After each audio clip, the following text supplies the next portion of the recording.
de especial no gás? Primeiro de tudo, acho que um bom ponto de partida é gás versus vapor. Lembrar desse conceito. Um gás é toda vez que, uma forma muito simplificada de se descrever é toda vez que na condição normal de temperatura e pressão, condição ambiente, ele já se encontra no estado de vapor. Isso é o gás. Se eu tiver que fazer alguma coisa para ele alcançar o estado de vapor, ele não é gás. Então, por exemplo, a água. Condição normal nossa aqui, ela é líquido. Eu preciso aquecer para ela virar vapor. Então ela não é gás, ela é vapor. O gás de cozinha, condição que a gente está aqui, ele já está no estado de vapor, então ele é gás. Primeira coisa então é essa. Segunda, que é muito importante para que as coisas façam sentido. O que a gente vai estudar aqui são os chamados gases ideais. O que significa isso? Significa o quê? Nós vamos admitir para a nossa discussão que os gases são esferas perfeitas, que eles estão se movimentando o tempo todo e que durante essa movimentação que eles estão realizando, quando choques entre essas moléculas acontecem, então, por exemplo, aqui, eu tenho a molécula 1, um átomo 1, ou molécula 1 também pode ser. Ele está vindo nessa direção. Aqui eu tenho um átomo 2, do mesmo gás, só que é um átomo diferente. Vindo em direção contrária, mesmo sentido. O que vai acontecer? Vai haver uma colisão aqui. Então aqui há uma colisão. Essa colisão, quando ela acontece, para um gás ideal, nós estamos considerando que essa colisão acontece sob duas condições. A colisão, então, ela não deforma a molécula e, mais importante ainda, a velocidade antes da colisão é igual à velocidade depois da colisão. Ou seja, os físicos chamam isso aqui de uma colisão perfeitamente elástica.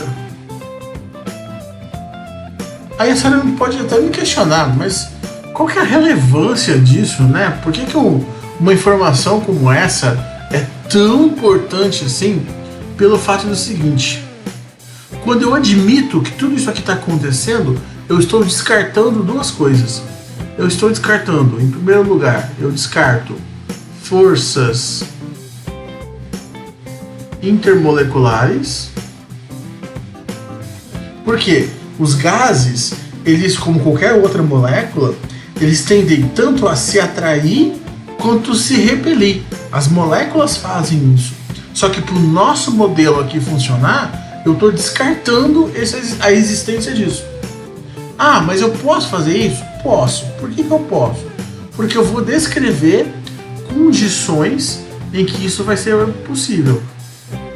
Então, aqui por isso que chama-se gás ideal. É o gás que tem comportamento perfeito. Tudo que eu imaginar que vai ajudar a minha modelagem matemática vai existir. Então não existem forças intermoleculares aqui. Não existe nem atração e também não existe repulsão. E segundo, para que isso funcione, eu estou considerando que as moléculas, a molécula não ocupe volume. O que significa isso? O gás tem volume, mas as moléculas eu estou admitindo que não tem o volume. É confuso, eu sei. É estranho. Pô, como assim o todo tem volume, mas individualmente elas não têm volume? Por quê? A partir do momento que eu considero que essas moléculas têm volume, a gente passa a considerar também o seguinte, que se eu tenho uma molécula aqui e eu tenho uma molécula logo aqui do lado, uma outra aqui em cima, uma outra aqui, começa a sobrar esses espaços entre elas. E isso aqui, para o nosso modelinho matemático, não contribui. Então o que os caras fizeram? Vamos desconsiderar isso para que o nosso modelo matemático funcione melhor. Então isso a gente precisa deixar já como regra do jogo, para a gente poder fazer o negócio funcionar. Eu nem sei de onde que eu tirei esse troço aqui, mas tudo bem, não vai fazer tanta diferença. Bom, então tá. Então vamos lá. Primeiro, a molécula não se deforma, a velocidade antes de a colisão ocorrer é a mesma velocidade do final, ou seja, a energia não é perdida.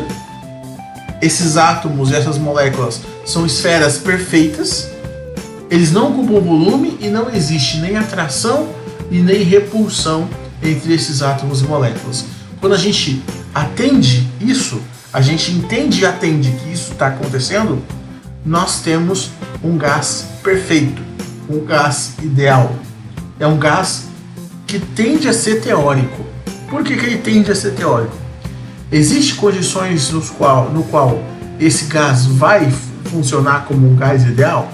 Existe.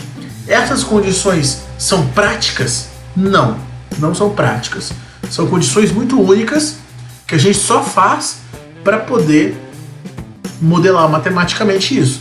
Tirando isso, não tem como eu conseguir essas condições. Então, para isso, existe o gás real, que é o gás que é tudo isso que a gente desconsiderou, passa a existir lá. E aí, para cada gás real, para cada gás real que eu for estudar, e dependendo das condições no qual esse gás ideal ele estiver exposto, é o tipo de modelagem matemática que eu vou fazer. Por isso que, para nós aqui, não tem tanto interesse o gás real, porque ele é muito mais complexo de a gente avaliar. A gente precisa de um repertório matemático muito mais profundo e muito mais técnico, então a gente não mexe nele, a gente mexe com o gás ideal, porque o gás ideal ele é tranquilo de mexer. O gás real aí é piração total.